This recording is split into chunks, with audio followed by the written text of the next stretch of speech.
Welcome to Guide Guru. We hope this video helps. You start by confirming current status.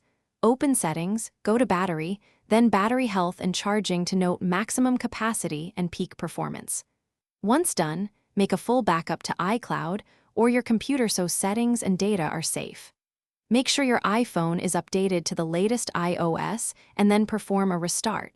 Updates often include battery management fixes. These steps prevent data loss and ensure the phone runs the newest battery algorithms before you proceed to deeper fixes.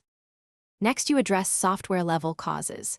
If performance management still appears, reset all settings to clear misconfigurations without erasing data. Go to General Right Arrow Transfer or Reset. Then calibrate the battery by charging uninterrupted to 100% and leaving it at a full charge for about an hour. Then use the phone until it shuts down and charge back to 100% again. Make sure optimized battery charging is enabled and reduce background app refresh to remove artificial load. Finally, if peak performance capability still reports limits or the phone randomly throttles, run Apple Diagnostics or contact Apple support to evaluate battery replacement options. You should choose Apple or an authorized service provider to maintain safety and warranty. A third-party swap can cause problems.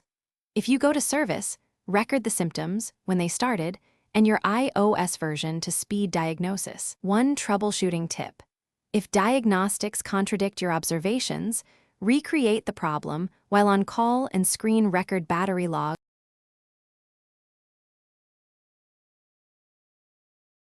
Thanks for watching.